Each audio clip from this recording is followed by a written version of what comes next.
ओम शांति। आज 12/4/2025 बाबा की मुरली का सार देखेंगे। बाबा कहते हैं, मीठे बच्चे, तुम्हारा ये ब्राह्मण कुल बिल्कुल निराला है। तुम ब्राह्मण ही नॉलेजफुल हो। तुम ज्ञान, विज्ञान और अज्ञान को जानते हो। तो ब्राह्मण कुल निराला अर्थात कि न वो संपूर्ण देह अभिमानी है, न संपूर्ण देह अभिमानी है, पर उन दोनों की नॉलेज जो है उसे है, और उसे होते हुए भी जो है वो खुद ही ज्ञानी तो आत्मा, ब्राह्मण अर्थात ज्ञानी तो आत्मा तो वो चूज करता है कि उसे किस रास्ते पे जाना है, और वो जो है देह अभिमान से जो है वो बिल्कुल ही उपराम, न्यारा या दूर हो जाता है। इसीलिए बाबा कह रहे हैं निराला है, नॉलेजफुल हो, अर्थात कि सब बातों की हमें नॉलेज है। किसकी नॉलेज? तो दुनिया में भी बहुत है, लेकिन किसकी नॉलेज है? आत्मा की नॉलेज है। और उस आत्मा की नॉलेज से जो है वो उस नॉलेज से भी परे विज्ञान में अर्थात योग में स्थित होती है। योग क्या है? कि ज्ञान के द्वारा जानना हम आत्मा हैं, और उस आत्मा में टिकना अर्थात उस एक स्टेप है ज्ञान विज्ञान में जाने के लिए।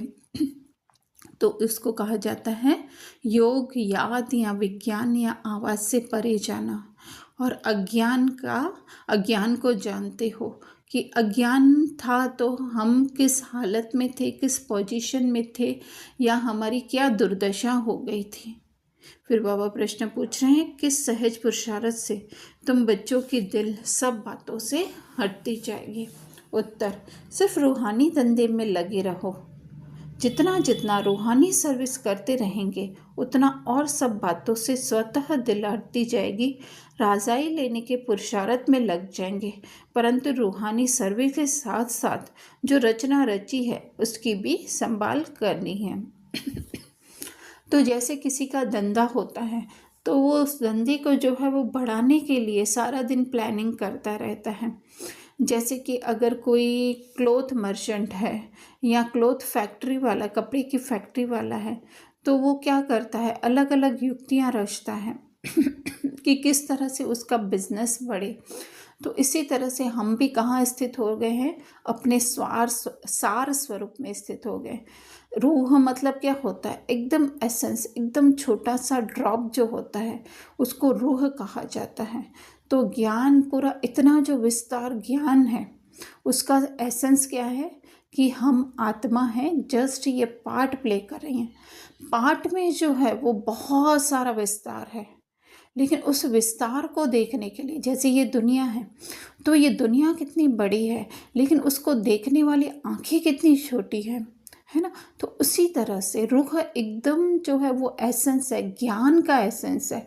ऐसे हम कहें बिंदी है तो वो तो थोड़ा सा हम अगर देह अभिमान में हैं या अभी तक भी जो है कहीं ना कहीं हमारे भक्ति के संस्कार हैं तो वो हम कहते हैं कि वो बिंदी है। या चलो कहीं से हमारा ध्यान नहीं हट रहा है या अभी तक हमारी वो ज्ञानी तो आत्मा की पोजीशन नहीं बनी है तो ठीक है, हम बिंदी कहते हैं। लेकिन कब तक बिंदी बिंदी करते रहेंगे? आखिर तो हमें जो है वो मूल स्वरूप में स्थित होना ही है, ज्ञान स्वरूप में। तो उसके लिए जो है वो रूह बाबा कह रहे हैं। तो उस रूह में कैसे स्थित हों, वही जो है बाबा कह रहे हैं रूहानी धंधा, अर्थात अधिक से अधिक हम अपने रोल से अलग होते जाएं, उससे पहचान मिटा करके, है ना।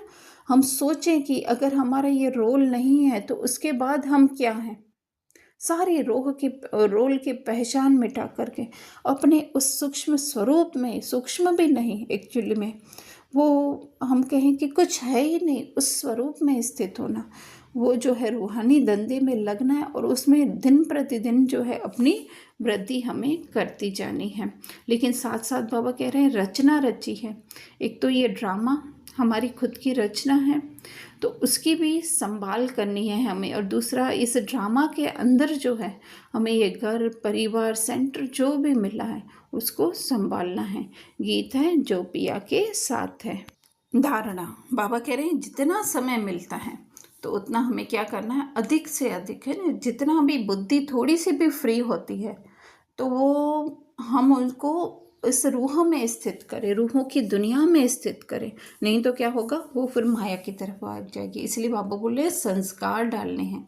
पतितों को पावन बनाने की सर्विस करना, अर्थात कि जो खुद देहभान में डूबे हुए हैं, तो उनको जो है हमें उनके मूल स्वरूप स्थिति में देखना है। यही जो है उनकी सेवा है। वाणी द्वारा तो हम करें या न करें या न मिले चांस, लेकिन जो है वो सोच से तो हम कर सकते हैं ना। फिर बाबा कह रहे हैं अंतर्मुखीपन बाप को याद करना है।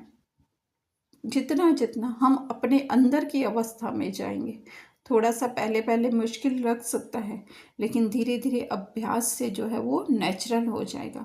फिर बहुत अच्छी बाबा बात करें कि मुख से हे शब्द भी नहीं करने, क्योंकि वो भक्ति मार्ग अर्थात देह से संबंध रखता है हे माँ।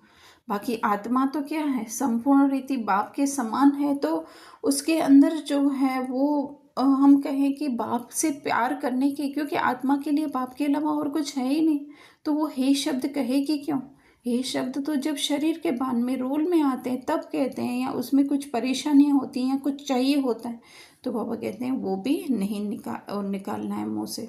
वरदान मनसा संकल्प व वृत्ति द्वारा श्रेष्ठ वाइब्रेशन की खुशबू फैलाने वाले शिव शक्ति कंबाइंड भव। शिव और शक्ति कंबाइंड अर्थात क्या, आत्मा का ज्ञान हम आत्मा के साथ है ना। हम हैं शिव शक्तियाँ और वो शिव का ज्ञान।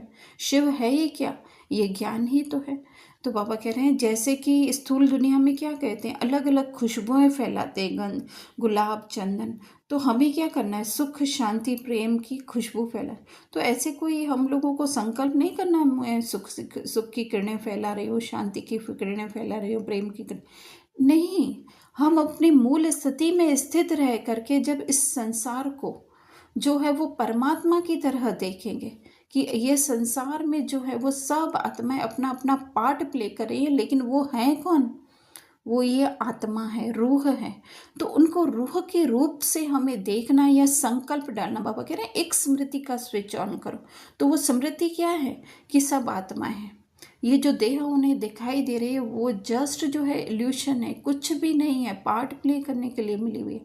तो ये संकल्प की वो सब आत्माएं हैं, वही जो है सुख शांति की खुशबू फैलाना है। स्लोगन सुखदाता द्वारा सुख का भंडार प्राप्त होना, यही उनके प्यार की निशानी है। तो सुख है किसमें, ज्ञान में ही सुख है ना। तो उस वो बाबा जो हमें ज्ञान देते हैं तो वही सुखदाता का भंडार है। तो वो जितना जितना अपने अंदर हम धारण करते जाएंगे या उसका स्वरूप बनते जाएंगे, तो वो सुख की फीलिंग हमें ऑटोमेटिक आती जाएगी।